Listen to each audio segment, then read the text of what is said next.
Eu gostaria de agradecer a todos a oportunidade de estar falando para vocês aqui. Eu e a Carolina Miller, nossa sócia especialista em Direito Aduaneiro e Comércio Exterior, falando para vocês sobre uma questão muito relevante, um programa que tem uma envergadura internacional bastante importante e que conta já aqui no Brasil com uma parcela também muito significativa de operações de comércio exterior. Tá? Então, eu gostaria, mais uma vez, renovando o agradecimento a todos aí pela participação. Vou fazer uma introdução muito rápida do que é o OEA e, posteriormente, a Carol vai falar para todos vocês e, obviamente, ao final a gente abre aí para dúvidas e intervenções para sanar as dúvidas que, eventualmente, vocês queiram tirar conosco. Tá?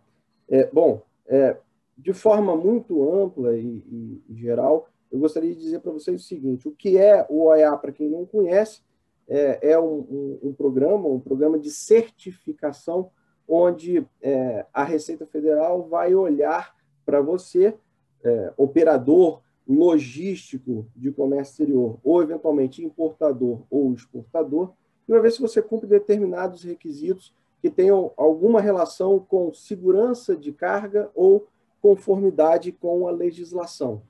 Por que isso? Porque a Receita precisa de determinados parceiros para dar vazão a essa comercialização, a esse fluxo de mercadoria que entra e sai do país. É importante para a Receita que ela conte com parceiros estes que vão seguir todos aqueles requisitos que ela impõe. Então, esse é um dado importante para a gente olhar para o OEA, olhar para o Instituto, né, olhar para o programa, na verdade, para entender que o operador econômico autorizado, o OEA, ele é um parceiro da Receita Federal.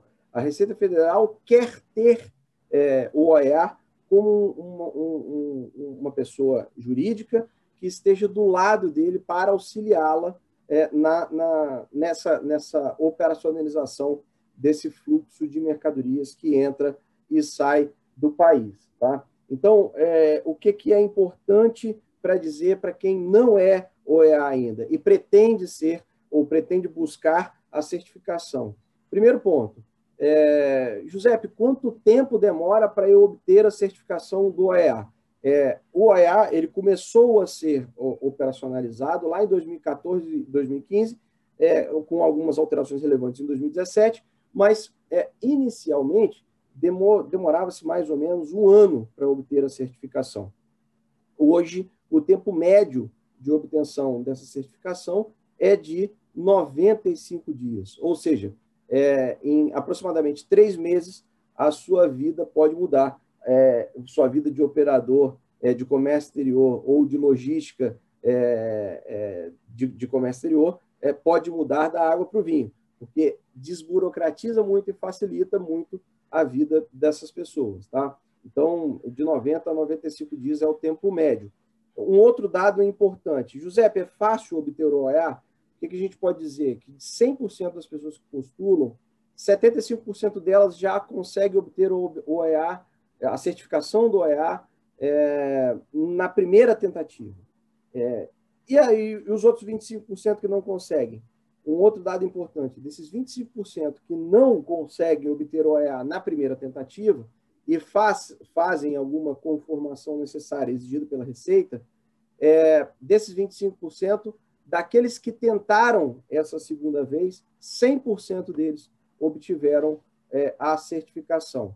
Esse é um dado também muito importante para demonstrar que a Receita quer, volto a dizer, a Receita precisa que existam parceiros do lado dela que facilitem essa operacionalização do comércio exterior. Então, só para demonstrar, como eu falei, a minha introdução seria muito rápida, só para demonstrar a relevância do Instituto, a relevância do programa, um programa que é mundialmente aceito, é fomentado, muitas pessoas, outros países do mundo, também estão procurando ter um acordo mútuo com o Brasil para tentar fomentar ainda mais a obtenção de novos OEAs, né, de a certificação de novos operadores econômicos autorizados.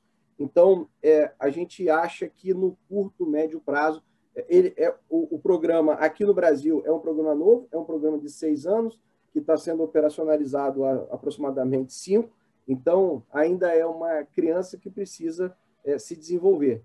E a gente acha que o futuro do comércio exterior está de forma muito relevante na obtenção de certificação do OEA. Tá? Hoje, 27, o dado de dezembro de 2020 diz que 27% das DIs registradas o foram por operadores econômicos autorizados. Então, mais uma vez, reiterando e agradecendo a presença de todos, eu passo já a palavra à nossa especialista, Carol Miller.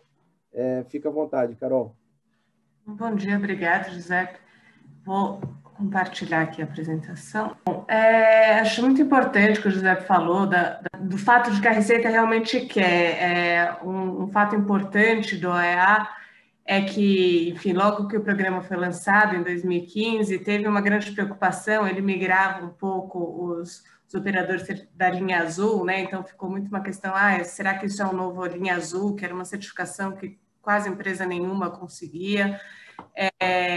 E o que a gente tem visto é que não, que ele é um programa muito diferente, muito mais aberto, que permite uma certificação de um número muito maior de operadores. O programa, inclusive, sofreu uma reformulação muito grande em 2017, que, ao meu ver, facilitou bastante a certificação, ela ficou mais razoável, antes tinha alguns requisitos que eram um pouco exigentes demais, e hoje em dia, se vocês olharem os requisitos da certificação, quer dizer, como obter, são realmente pontos importantes, tanto para a segurança, quanto para o cumprimento da legislação aduaneira, que são os pontos que deveriam ser feitos pela empresa quase como um manual de boas práticas, tá? E um pouco é isso que o OEA se pretende, garantir que as empresas adotem boas práticas nas operações de comércio exterior.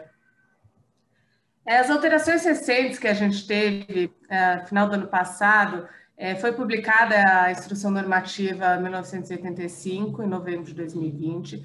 Ela teve como principal objetivo consolidar as instruções que existiam no passado, então ela não trouxe grandes alterações, mas principalmente uma consolidação das normas passadas. A portaria COANA também, que trouxe aí o novo manual, né, os requisitos de conformidade, de segurança a serem apresentados, e a inclusão da menção do programa OEA no regulamento aduaneiro. Isso eu acho que é importante porque ele demonstra a importância do programa, como ele tem sido enxergado como efetivamente uma parte integrante do comércio exterior, da regulamentação de comércio exterior, e cada vez mais ele está integrado a outras normas, então cada vez mais você tem normas que prevêem tratamentos específicos para a OEA, geralmente prioritários, né, mais benéficos. Então, falando da nova instrução normativa, como eu falei, ela teve essa função de consolidar as normas que já tinham, as instruções normativas antigas vinham sofrendo muitas modificações, então ela teve uma nova consolidação, e principalmente adaptar terminologias e procedimentos em consonância com os acordos internacionais. É importante ter em mente que o OEA não é um programa exclusivamente brasileiro, ele é um programa que foi criado no âmbito da Organização Mundial de Aduanas, ele foi adotado no âmbito do Acordo de Facilitação do Comércio, da Organização Mundial do Comércio, com o escopo de prever que todos os países, primeiro com foco em segurança, né, se garantisse a segurança da cadeia logística nas operações de comércio exterior. Como vocês bem sabem, as operações de comércio exterior, elas têm um risco muito grande, tanto em questões de terrorismo, o tráfico de drogas, acaba sendo pelos portos que esse tipo de coisa entra no país, essas ameaças, mas também de conformidade com a legislação aduaneira e o cumprimento. E com isso, a ideia é que se tenha uma gestão de riscos adequada e que as autoridades aduaneiras de todos os países sejam capazes de identificar os operadores de baixo risco dos de alto risco e concentrar os esforços de fiscalização nesses operadores de alto risco, facilitando o comércio e simplificando a burocracia para os operadores certificados. Isso, obviamente, se traduz para o operador em redução de custos, um desembaraço aduaneiro muito mais ágil, menores custos de armazenagem. Então, são essas as vantagens. Então, qual que é o objetivo do programa, né, de operador econômico autorizado? A ideia é que os operadores certificados sejam um parceiro estratégico da Receita e que eles vai ser certificado justamente como operador de baixo risco e de confiável, e por isso a Receita, em troca, ela te concede benefícios para maior agilidade e previsibilidade das operações de comércio exterior. Então, é uma via de mão dupla. A ideia é que sejam operadores que efetivamente auxiliem a aduana, adotando boas práticas, gerenciando a cadeia. Um dos requisitos do OEA é você também ter um gerenciamento da sua cadeia de fornecimentos, então garantir que os seus fornecedores, os parceiros com quem você trabalha, também aderam a essas boas práticas de comércio exterior. E com isso, em contrapartida, a aduana te concede essa maior agilidade nas suas operações, que traz redução de custos significativos, realmente. Quais são as certificações do OEA que existem aqui no Brasil? De um lado, a gente tem o OEA Segurança, o foco principal é a segurança da carga, efetivamente garantir que não está se colocando nada no container que não deveria estar lá, então envolve lacração do container, inspeção, segurança das instalações onde está armazenado, e o foco muito grande nas exportações com isso. Por quê? Porque a ideia é não se permitir levar para os outros países, na origem que você garante que a carga atende aos requisitos de segurança. E foco nas exportações, desculpa, e também na parte de cadeia logística. Os operadores logísticos, a maioria vai entrar como a segurança. Existe o EA Conformidade, que o foco dele é o cumprimento da legislação aduaneira, então o foco principal nas importações, que tem uma exigência muito maior, de regras aduaneiras a serem cumpridas, e então, principalmente o foco deles são os importadores que têm que atender essas regras e garantir boas práticas para se beneficiar aí de um despacho aduaneiro mais ágil. E a terceira modalidade é o OEA Integrado. O OEA Integrado é uma inovação no Brasil, em outras partes do mundo esse tipo de certificação não existe. E o que ele permite? Ele permite a integração com os outros órgãos anuentes. Identifique que no Brasil, e vocês certamente enfrentam isso diariamente, que muitas vezes o maior gargalo nas importações não é a Receita Federal, são os órgãos anuentes, por exemplo, Anvisa, MAPA, Inmetro. Então, a proposta do programa é que cada um desses órgãos consiga criar o seu próprio programa OEA, que vai estar dentro desse OEA integrado, e com isso crie seus próprios requisitos para os operadores também terem uma agilidade aí na anuência por parte desses órgãos. E ele é um programa que ainda está em implementação, por enquanto só o do MAPA foi lançado, Anvisa, Inmetro e outros, a gente vai abordar um pouquinho mais para frente, ainda estão sendo estudados pelos órgãos em conjunto com a Receita Federal. Então, quem são os operadores que podem ser certificados? Os importadores, principalmente como a segurança, os exportadores, os importadores como é a conformidade, os exportadores como é a segurança. É lógico que muitas empresas tanto importam quanto exportam e frequentemente é do interesse delas aderir às duas certificações, então você tem muitas empresas que são tanto a segurança quanto conformidade. Os transportadores, agentes de carga, depositários de recinto alfandegado, depositários em REDEX, operadores portuários e aeroportuários. Como eu falei, os operadores logísticos da cadeia logística, eles são principalmente segurança, tá? O foco deles é garantir que a carga sob custódia deles esteja adequada, atenda aos requisitos de segurança. Como funciona a certificação do programa? O programa tem três fases, por assim dizer. Ele tem os requisitos de admissibilidade, critérios de elegibilidade, e daí critérios por modalidade. Os requisitos de admissibilidade é operação, simplificadamente, já tem mais alguns, mas uma operação há mais de 24 meses, regularidade fiscal, a adesão ao DTE, escrituração contábil digital, e inexistência de indeferimento de certificação nos últimos 6 meses. Então, você pode apresentar um novo pedido de certificação se você for indeferido, mas tem esse prazo de 6 meses que tem que ser aguardado. A ideia é que você, inclusive, trabalhe nesse tempo para se conformar às exigências que não foram atendidas aos olhos da Receita. Nos critérios de elegibilidade, o principal deles é o histórico de cumprimento da legislação aduaneira. Nesse requisito, a Receita vai olhar nos últimos 3 anos infrações graves ao comércio exterior e reincidências. Se você teve, por exemplo, uma autuação considerada grave, uma pena de perdimento, por exemplo, isso significa que você não está elegível? Não.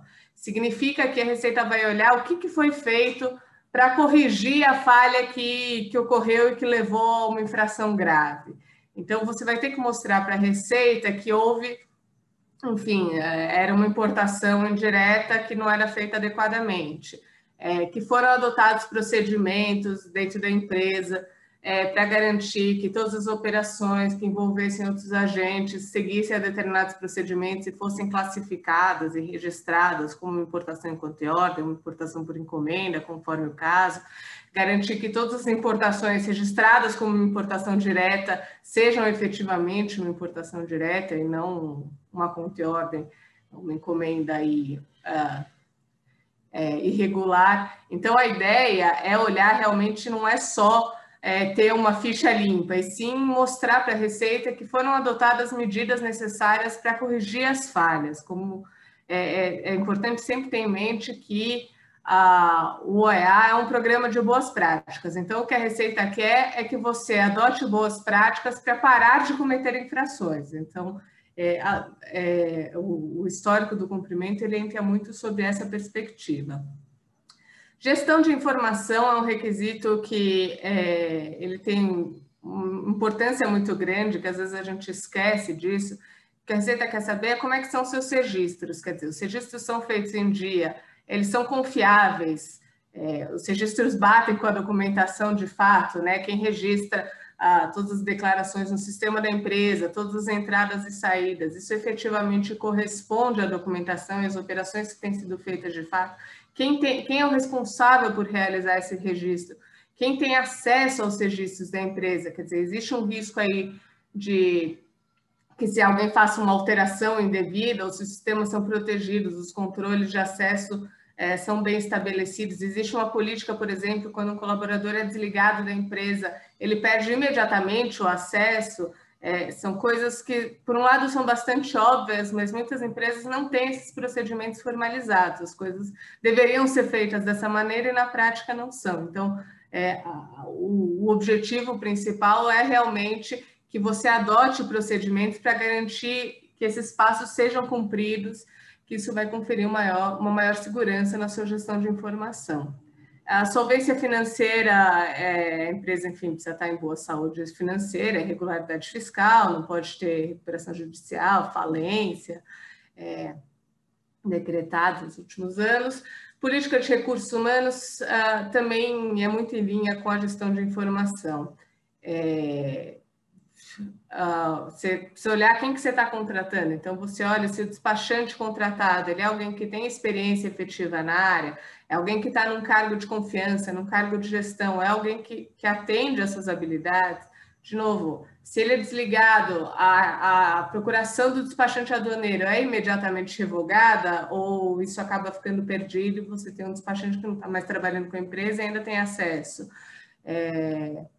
E o gerenciamento de riscos aduaneiros, que é identificar os principais riscos que a empresa tem e as prioridades. É o mesmo mecanismo adotado pela Receita na fiscalização aduaneira, né?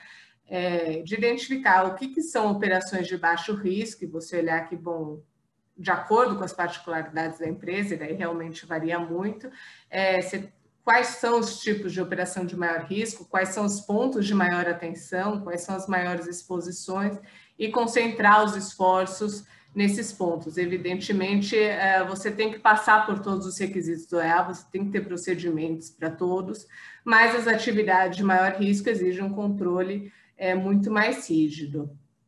Eu esqueci de falar, vocês fiquem à vontade também para enviar perguntas no chat, tá? A gente pode ir respondendo, se forem surgindo ao longo da apresentação.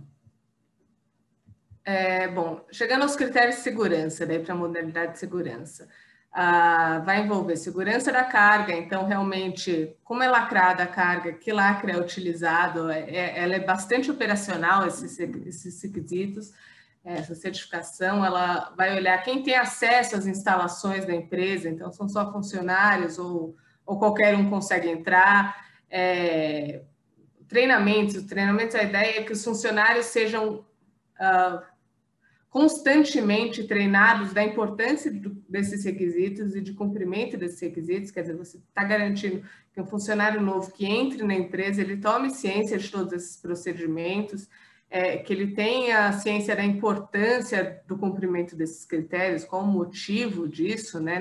Isso não ser visto só como uma burocracia a ser cumprida, ela tem uma razão de ser. Segurança física das instalações envolve, inclusive, a iluminação, se o local está bem iluminado, se atende, enfim, tem extintor de incêndio, né? Se ele tem os requisitos básicos de segurança física. E gestão das cadeias logísticas, que isso, como eu falei, eu acho que é um ponto essencial do OEA, que ele exige que os operadores certificados façam uma gestão da cadeia deles, ou seja, que eles preferencialmente trabalhem com outros operadores certificados, e isso começa a ser se trabalha assim para a expansão do programa, né, que você tenha cada vez mais, então, ou que se trabalhe com operadores certificados, ou que você pelo menos garanta que seus fornecedores, caso eles não sejam certificados ou não possam ser, eles atendam a requisitos mínimos aí para garantir a segurança de toda a cadeia. Não adianta você, um transportador, cumprir todos os requisitos de segurança se depois você deposita a carga num armazém que tem uma fragilidade muito grande. A sua segurança da carga foi perdida nesse elo da cadeia. Seguindo para os critérios de conformidade, a Receita pegou, e eu acho que muito claramente para a gente que trabalha no dia a dia, no direito aduaneiro, no comércio exterior, ela pegou os pontos que a gente vê maiores autuações, muito claramente. Então, quais são? Né? Descrição da mercadoria, que é o primeiro ponto para o controle aduaneiro. Se uma mercadoria está bem descrita, a Receita é capaz de identificar, por exemplo, falhas de classificação, inclusive, muitas vezes isso ajuda o operador a evitar uma multa por classificação fiscal quando a mercadoria está bem descrita. Então, não é só descrever, sei lá, uma barra de ferro que tem tal medida, com tais especificações, de tal formato, e às vezes são coisas que parecem óbvias, mas que a gente efetivamente vê muito no dia a dia das empresas. Eu já vi muitas DIs com descrições que tornam praticamente impossível identificar qualquer produto. Existem requisitos de identificação da mercadoria, isso tem que ser observado. O ideal é que as empresas tenham aí um trabalho para descrever corretamente todas as mercadorias importadas, que não haja uma mudança de descrição toda hora. Então, é a mesma mercadoria que cada hora é descrita de uma maneira, com os aspectos distintos que geram uma confusão. Ela permite realmente a identificação de cada tipo de produto importado, é isso que é importante na descrição da mercadoria. Classificação fiscal, que também é uma autuação muito frequente na Receita Federal, como é feita essa classificação fiscal. A gente vê empresas que, por exemplo, adotam a classificação que a matriz no exterior manda. Então, nem sempre a mesma interpretação da Receita, por mais que a classificação fiscal deva ser baseada no sistema harmonizado, né? É um sistema internacional, é inevitável que haja diferenças entre as aduanas, até porque o Mercosul também tem aí o final da classificação próprio, é específico do país, então nem sempre a classificação usada nos Estados Unidos pode ser imediatamente aplicada no Brasil. Isso precisa ser olhado. Também não é para classificar, a gente vê, né? Não escolhi esse porque é o menor tributo. Então, tem as regras de classificação, muitas empresas não sabem observar essas regras, elas são bastante complexas, essas regras de classificação. Então, muitas vezes, se olhando só até que você identifica que tem produtos que parecem à primeira vista que tem várias classificações possíveis, é preciso trabalhar as regras de interpretação do sistema harmonizado, as notas explicativas, para conseguir efetivamente classificar a mercadoria. Então, é importante que a empresa tenha um trabalho de classificação. Então, se é um produto que gera muita dúvida, ela tem uma meta de pedir laudo, por exemplo, um produto químico, ou então ela tem alguém que entende de classificação e faz todo esse trabalho, ou ela recorreu a um advogado para pedir um parecer para uma classificação mais complicada. Mas, enfim, que ela tenha, que ela mostre como ela está fazendo a classificação. Não adianta virar para a Receita e falar, não, eu classifico esse produto nesse NCM. A Receita vai querer saber, ela fala, mas eu quero saber como você chegou nessa classificação. Quero saber que procedimentos você está adotando para chegar à conclusão das classificações dos produtos que você importa. Operações indiretas. Também, ocultação do real adquirente é uma das principais autuações que a gente vê no dia a dia das empresas, que gera uma multa muito alta, que gera o perdimento das mercadorias, né? Então a penalidade é muito grande, e muitas vezes há falhas nisso, inclusive por desconhecimento da legislação.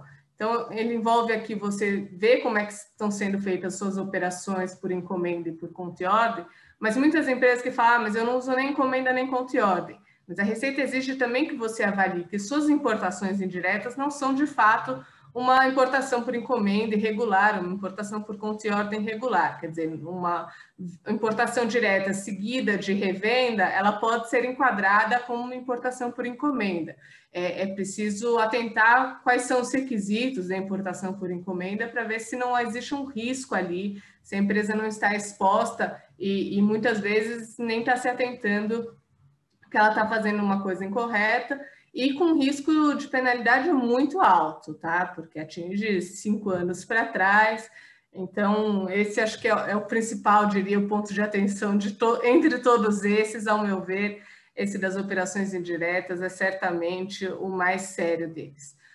A seguinte base de cálculo de tributos é a valoração aduaneira, que a gente está falando aqui, quer dizer, como é que é calculado o valor aduaneiro. Então, é o valor da transação, mas quando a gente tem operações, por exemplo, intercompany, são aplicados os outros métodos de valoração, se isso é feito adequadamente, quando existe uma influência do preço, né, se atende a todas as regras do acordo de valoração aduaneira. Então, operações que por algum motivo não têm a cobertura cambial, como que elas são valoradas em comparação às outras trazidas pela empresa, quais os métodos a empresa adota. Origem das mercadorias, isso principalmente para acordos de utilização de acordos de livre comércio aqui.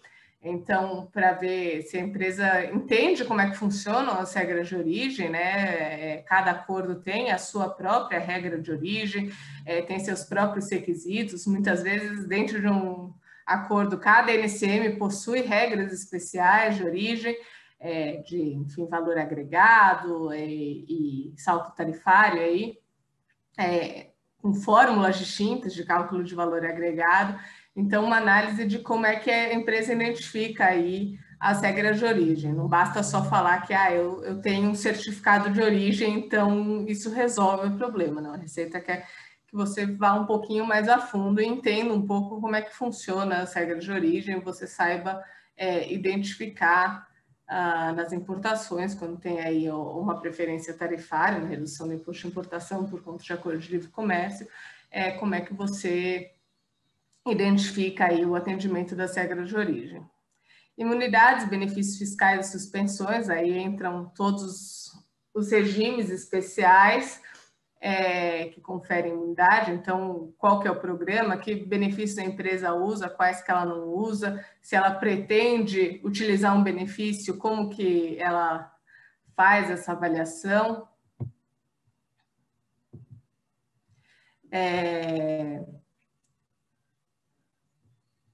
Desculpa, aqui estou vendo o chat, tem uma pessoa com uma dúvida, eu acho que precisa escrever pelo chat, o Sérgio falou, Ah, tem um WhatsApp aqui. Desculpa a interrupção. Bom, continuando. Então, as imunidades e benefícios, o foco é principalmente esse. Qualificação profissional entra um pouco também naquela parte que eu já falei. Quem você está contratando para qual cargo? Se é um cargo de segurança, existe aí uma avaliação das competências da pessoa, de você tem referências dela, dos empregos que ela falou ter trabalhado. Exige realmente aí um trabalho um pouco mais a fundo, quer dizer, não é contratado, não é contratar a primeira pessoa que aparece, enfim, ter uma política aí de recursos humanos que exige uma qualificação profissional adequada à posição que a pessoa está ocupando. E, por fim, as operações, os controles cambiais, como é que são feitas as operações de câmbio aí para pagamento de importações, exportações, quais são as políticas da empresa nisso, né? Quando que é fechado o câmbio, como que é feita a documentação, etc.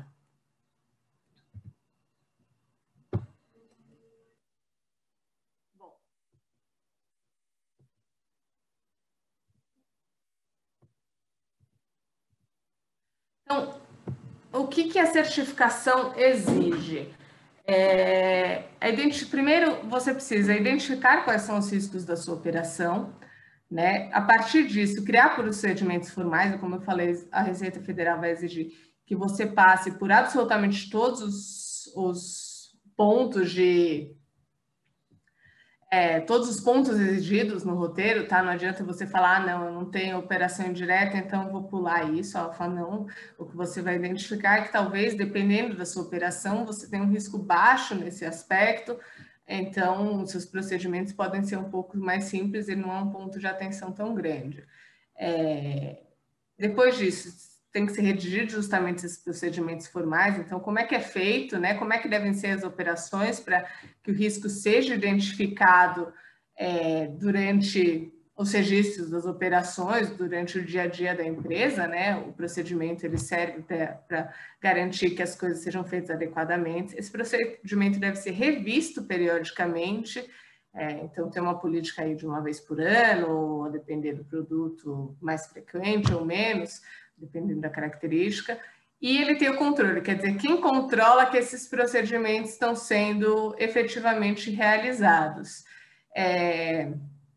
O que isso quer dizer? Quer dizer, por exemplo, então, se eu tenho requisito lá de segurança que é olhar a iluminação, então tem alguém que efetivamente, então o procedimento fala que todas as luzes precisam estar adequadamente posicionadas, coloca lá, tem que ter uma iluminação a cada 10 metros, não sei. Tem alguém que então tem que olhar toda semana, talvez, se não tem uma luz apagada, tem que ter uma ronda que faça essa fiscalização da iluminação.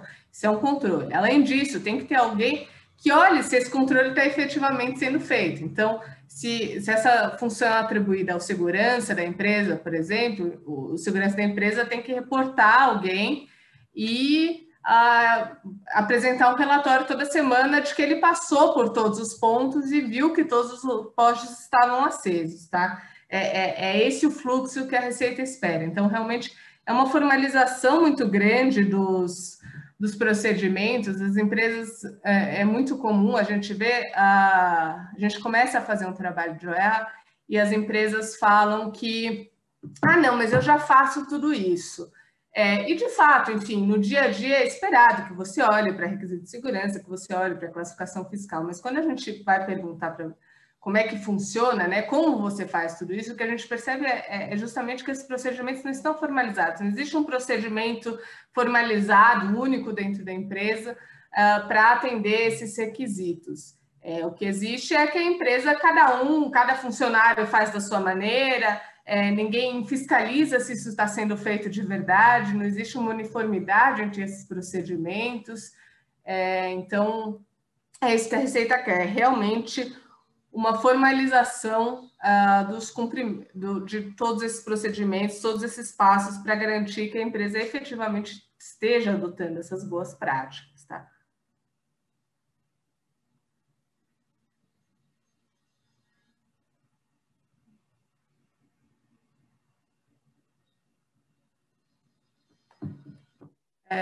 Bom, seguindo aqui.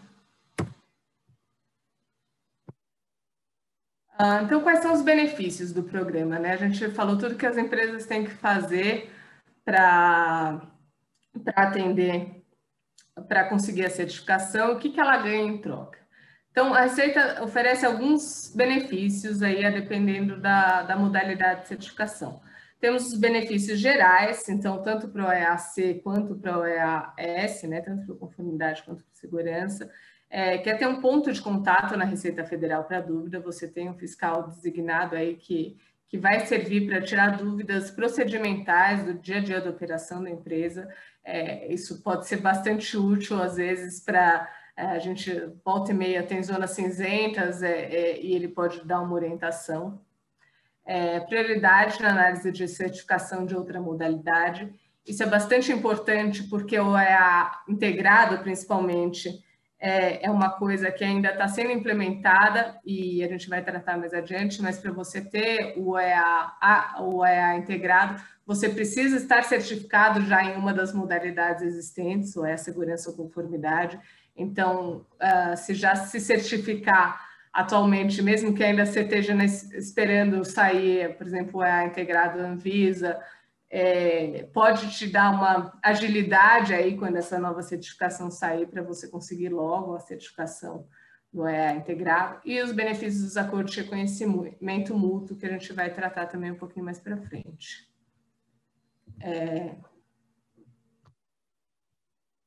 Benefícios do OEA Segurança. O primeiro deles é a redução do percentual de seleção para canais de conferência. E o segundo é o processamento prioritário das DOEs selecionadas. Esses dois são os que certamente conferem maior agilidade para o despacho aduaneiro, reduzem custos e acho que são os que são mais sentidos aí pelos operadores, os principais benefícios. Também temos dispensa de apresentação de garantia para o regime de trânsito aduaneiro para transportador certificado e acesso prioritário para transportadores para os recintos aduaneiros. E no OEA Segurança, o OEA Segurança ele tem dois níveis, tá? Nível 1 e nível 2. O nível 1, ele traz poucos benefícios e, no geral, os importadores optam por se certificar direto como nível 2, para não ficar... que é o que efetivamente traz benefícios mais significativos para a empresa. Então, o OEA nível 1, ele traz a possibilidade de solução de consultas sobre classificação fiscal em até 40 dias. A gente sabe que a Receita às vezes demora muito tempo para emitir soluções de consulta, então essa é uma agilidade útil e dispensa de garantia na admissão temporária para utilização econômica. E o nível 2 é redução dos percentuais de seleção de declarações de importação e do INPES para canal de conferência, tá? Então, a ideia é que você tenha uma incidência maior de canal verde. E daí a gente ouve, tem empresas que falam, mas eu tenho já 99% das DIs com canal verde, então não me interessa ser um EA. O segundo ponto que ele oferece é a execução imediata da seleção dos canais de conferência e processamento prioritário. Então, as DIs que caem em outros canais, elas vão ser mais ágeis, é ser 1%, mas muitas vezes essa agilidade traz uma redução do despacho aduaneiro e reduz custos. A gente sabe que os custos, quando uma mercadoria cai em canal vermelho, podem subir significativamente. E registro antecipado das declarações de importação por meio aquaviário, que é o despacho sobre águas. Significa que você consegue já registrar a DI quando a carga está a caminho. Esse é um ponto que oferece muita agilidade. A Receita está estudando já faz um tempo, acho que está demorando até um pouco para sair, o que é o despacho sobre nuvens, que seria também para o modal aéreo desse tipo de registro antecipado. Um benefício que deve sair no futuro. Tem outros benefícios em discussão que talvez saiam, que é o pagamento de tributos de maneira unificada, enfim, alguns benefícios são estudados pela Receita, mas a gente ainda não teve alterações nesses pontos. O que é importante? Esses são os benefícios oferecidos pela Receita. Existem outros benefícios do programa que eles são benefícios talvez informais aí. E talvez em face de outros operadores. Por exemplo, se você é um operador logístico no OEA Segurança, você vender como um requisito para outros operadores, você ter a gestão da cadeia logística, é um ativo você conseguir oferecer para importadores e exportadores que você é um OEA Segurança, que você está habilitado, que você atende aos requisitos e que, portanto, ele pode ficar tranquilo que a gestão da cadeia logística dele está sendo feita pelo fato de você ser um operador certificado. Outra coisa que surge, e a gente já tem visto, como é um programa internacional, a tendência é cada vez mais que operadores lá fora comecem a exigir que seus fornecedores também sejam operadores certificados. Então, já vi contratos internacionais onde se colocava que a empresa só trabalha com EA. No Brasil ainda é uma coisa bastante difícil de ser feita, mas é uma coisa difícil de ser feita, porque ainda não temos tantos operadores, é um programa mais novo do que outros, mas ela tende a começar a ser implementada até por pressão dos outros países que têm esse requisito. Então, quanto mais operadores a gente tiver certificado, mais tende-se a exigir esse tipo de cumprimento. Quer dizer, você não ser um OEA no futuro talvez seja um ônus já, não é só o benefício do programa, mas existe um ônus de você estar de fora, já que seu concorrente talvez esteja certificado, então ele aí tem um benefício a vender e talvez ele ganhe uma prioridade. Quais são os resultados do programa? O Giuseppe falou um pouquinho, mas a gente vai apresentar um pouquinho mais de dados agora. Então, hoje em dia, a gente tem 387 operadores certificados, 18% de DUEs registrados por EA e 28,9% de DIs registradas. A meta da Receita é chegar em pelo menos por volta de uns 50%, tá, do volume de comércio. Então, ainda tem um espaço muito grande para a expansão do programa. E depois disso, enfim, a expectativa e a análise são operadores mais que operam um pouco, menos frequentes ou com volume muito pequeno, que daí a certificação realmente não faria sentido. Mas você vê que já tem um crescimento muito grande dos operadores, quer dizer, muitas empresas estão aderindo ao programa e estão cada vez mais buscando. Então, já temos 129 requerimentos em análise atualmente. E daí os resultados de programa. A Receita ela traz todos os dados, ela traz redução dos canais de conferência, ela traz, enfim, tempo de despacho. Eu acho que esse é o dado mais importante de todos, são os tempos de importação.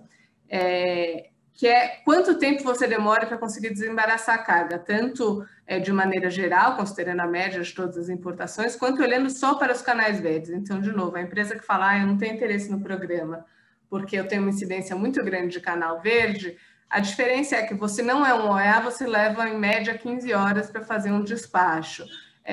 Se você é um OEA, você está demorando menos de 1 hora, 0,14.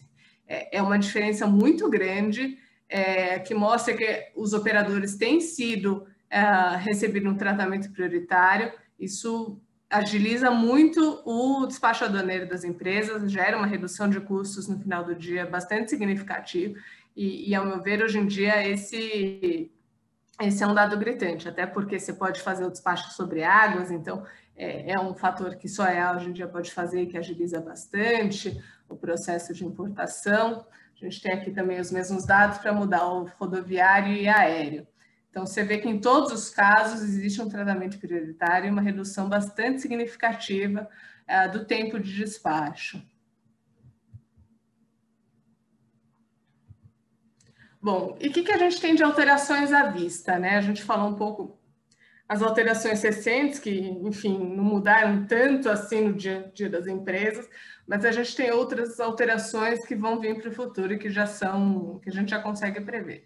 A primeira delas são as alterações do requisito de segurança e conformidade. Então, no começo do ano passado, a Receita já lançou uma consulta pública sobre os requisitos de segurança e agora ela lançou outra em novembro de 2020 sobre os requisitos de conformidade. Qual o objetivo? O objetivo é, de novo, adequar o programa brasileiro aos padrões internacionais. E são dois, principalmente. O SAFE, que é da Organização Mundial de Aduanas, que é, enfim, é o que organiza todo o programa OEA, e o CityPath, que é dos Estados Unidos. Os Estados Unidos, a gente vai tratar um pouquinho mais, são programas que vieram com foco muito grande na questão da segurança e que tem se expandido cada vez mais para a conformidade, porque sem dúvida também é um ponto importante para as aduanas, mas a ideia é que você adeque cada vez mais esses programas, deixe os requisitos equiparáveis. Isso é muito importante para os acordos de reconhecimento mútuo que estão sendo assinados. Então, quanto mais o programa é adequado e mais parecido com os programas internacionais, mais fácil fica você estabelecer que um operador certificado no Brasil também deve ser considerado um OEA em outros países. Tá? Então, a previsão de entrada em vigor desses novos requisitos deve ser em 2022. Imagino que venha aí uma nova mudança legislativa mais robusta, que nem a que aconteceu em 2017. 2017 também teve um foco muito grande aí de adequação aos padrões internacionais. Esses programas vão evoluindo, o programa brasileiro tem que fazer esse acompanhamento. Então, o que é o Safety CityPath? Só para falar um pouquinho desses programas. O CityPath é o primeiro, ele tem uma preocupação, ele vem depois do 11 de setembro, uma preocupação muito grande com o terrorismo, a Partnership Against Terrorism. Então, o foco original era efetivamente a segurança da cadeia de fornecimento. E daí, como eu falei, não adianta você garantir a segurança de um elo da cadeia e não garantir do restante. Então, desculpa, não garantir do restante da cadeia. Então, cada vez mais, esses programas exigem que os operadores façam a gestão da cadeia de risco, e existe um incentivo muito grande para que todos os elos da cadeia, então, para uma expansão do programa EA por todos os países e daí por os operadores de cada país, para aderirem ao programa e conseguir atender esse requisito da cadeia para você ter uma segurança na cadeia inteira, né? Todos os elos da cadeia atendem as boas práticas e você consegue aí garantir uma maior segurança das operações de comércio exterior. Como falei, são para a questão de compliance, o programa, por exemplo, americano que fala de compliance, ele tem muitas questões de comércio internacional, tem um foco muito grande, porque, sem dúvida, é um ponto de risco. Bom, então, e daí é outro ponto que os operadores não certificados no futuro podem cada vez mais encontrar dificuldades, tanto no Brasil quanto por outros países que exigem de seus fornecedores que trabalhem com operadores logísticos certificados como EA. Então, isso aqui é uma citação das diretrizes da OMA no âmbito desse programa SAFE, que fala justamente isso, né? A aduana ela pode confiar em parceiros da comunidade, né, de comércio internacional para avaliar e tomar medidas contra ameaças da sua própria cadeia. E com isso, quando as aduanas verificam essa vontade, esse trabalho das empresas de reduzir os riscos das cadeias, elas conseguem oferecer benefícios e concentrar os esforços aí de fiscalização nos operadores que não atendem esses requisitos, que não têm essas boas práticas, que não fazem essa gestão da cadeia, que são os operadores de maior risco. Então, o EA, de um lado, quer que você atenda todos esses requisitos, garanta as boas práticas para se tornar um operador de menor risco, e com isso a grande vantagem é que você consegue concentrar os esforços da fiscalização em operadores de maior risco. Você não ser um OEA no futuro significa que você talvez seja um operador de maior risco, e pode surgir aí uma intensificação do controle dos não OEAs, quer dizer, na hora que a Receita já tem um número grande de operadores certificados, certamente os não certificados começam a chamar mais atenção, né? Por que você até agora, se você é uma empresa grande, tem um volume razoável de comércio, por que você não está certificado? Isso pode trazer uma maior atenção, então é um ponto, acho que, bastante importante aí para ter atenção. A tendência é o programa crescer e cada vez mais você precisar. Ele é um programa, sem dúvida nenhuma, voluntário, nenhuma empresa é obrigada a aderir ao EA, mas na prática, no dia a dia, cada vez mais vai ser interessante você aderir ao programa, não só pelos benefícios formais aí oferecidos pela Receita, mas por toda a dinâmica da cadeia de comércio exterior. Então, e no OEA integrado, que acho que é outro ponto muito esperado pelos operadores. O OEA Agro já foi lançado, é o primeiro. Ele exige que você esteja certificado já como operador econômico autorizado, então, segurança, conformidade, conforme o caso, né? E daí tem os requisitos do Vigiagro para você conseguir atender e se tornar um OEA Agro. Então, aí, para empresas do setor agrícola, por exemplo, que precisam de anuência do mapa, esse programa é um programa interessante, ele vai permitir um despacho, aí, uma anuência mais rápida nas operações de comércio exterior. Então, cada órgão anuente é capaz de conferir benefícios, vai estabelecer quais são os seus benefícios para os operadores certificados, em acréscimo àqueles conferidos pela Receita Federal. Então, são várias modalidades, a ideia é que você tenha diversos OEAs integrados, tá? Nesse caso, obviamente, nem todas as empresas vão certificar com todos, porque depende do produto que você trabalha, não é de acordo com as especificidades, mas são como se fossem submódulos. Em andamento, já em trabalho, tá, com a Receita, já tem portaria conjunta e está sendo analisada e deve ser emitida no futuro aí as novas modalidades. Temos o OEA com Anvisa, que certamente é um que vai trazer muitos benefícios, em Metro, ANAC e Exército. Acho que no futuro esse programa também deve ser expandido para outros órgãos, mas atualmente são esses que estão com grupos de trabalho na Receita Federal para lançar o programa. E, por fim, a gente tem os acordos de reconhecimento mútuo, que são a outra mudança aí que a gente tem. A ideia do acordo de reconhecimento mútuo é que ele permite que os brasileiros usufruam dos benefícios em outras jurisdições, quer dizer, você ser um operador brasileiro, você recebe um tratamento prioritário também nos outros países, você se beneficia, e daí na lógica de segurança da carga, né, na hora que você teve a cadeia trabalhada, o seu importador também vai ter um benefício, se você é um exportador, para quem você importa, vai ter um benefício, porque ele conseguiu garantir que ele está trabalhando com um operador certificado no Brasil, então você tem uma cadeia segura, e ele também recebe os benefícios. Então, a gente tem acordos já assinados com Uruguai, China, Mercosul, Bolívia e Peru. Bolívia e Peru foram assinados no último ano. E tem os acordos em negociação com os Estados Unidos, México, Aliança do Pacífico. O acordo com os Estados Unidos é um que acho que é bastante esperado. Era esperado que em outubro ele fosse assinado, quando saiu aquele acordo entre Brasil e Estados Unidos. As notícias que a gente tem é que falta muito pouco para concluir a negociação. Existe uma temeridade aí, agora que mudou o governo dos Estados Unidos, se isso vai atravancar ou não.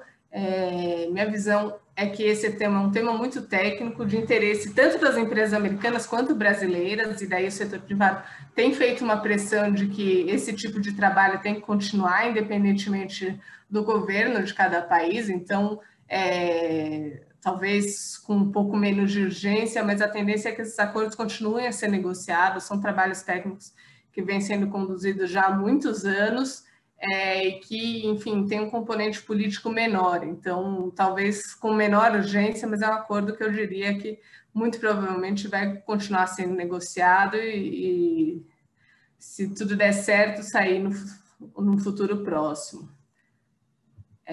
E qual que é a contrapartida do programa de OEA? Né? Como eu falei desde o começo, o foco do programa é a gestão de risco da Receita Federal no despacho aduaneiro. Então, de um lado, ela identifica e promove os operadores certificados como operadores de baixo risco, e, por outro lado, a gente está vendo cada vez mais medidas de intensificação do controle aduaneiro.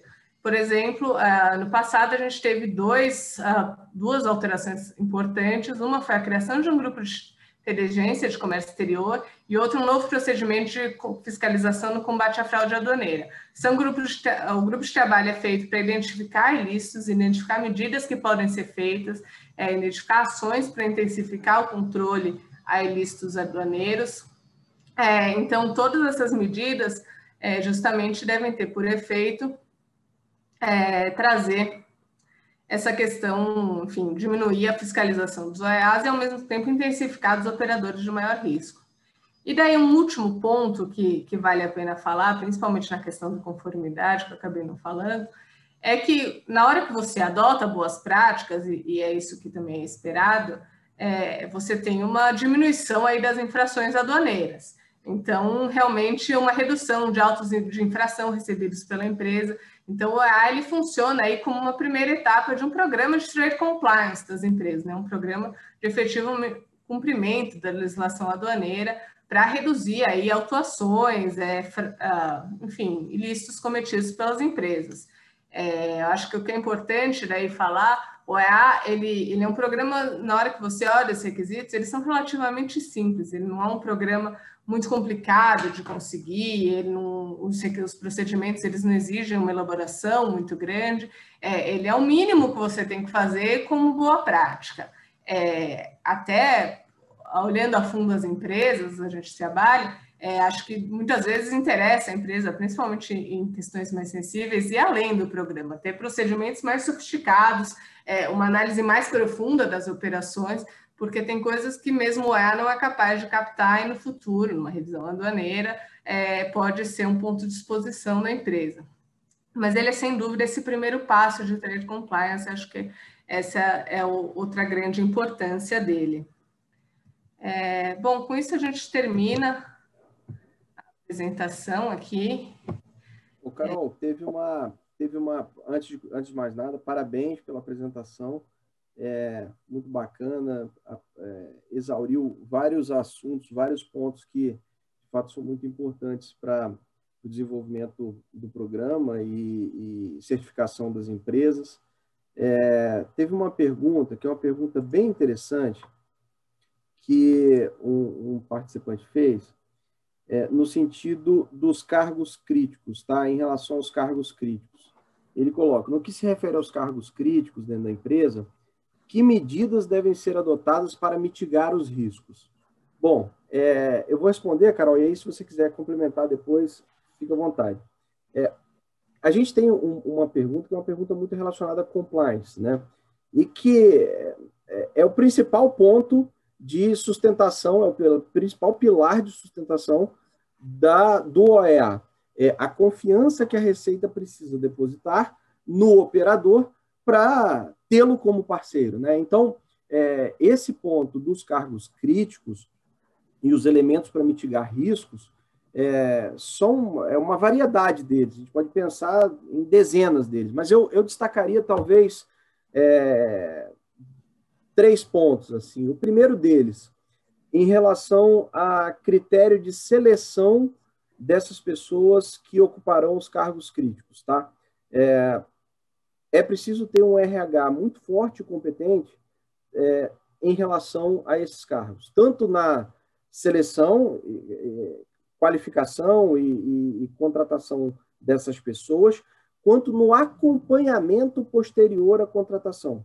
É preciso ter um treinamento, é preciso ter uma qualificação dessas pessoas, um investimento no desenvolvimento dessas pessoas, obviamente, uma boa remuneração, porque a gente está falando basicamente de cargos que podem ter contato direto ou um acesso muito fácil a canais de corrupção. Então, é preciso ter uma proteção a esses cargos com todos esses elementos que eu falei. Então, assim, histórico da pessoa, qualificação, um bom incentivo, um bom salário, esse eu acho que é um ponto bem relevante em relação aos cargos críticos, tá?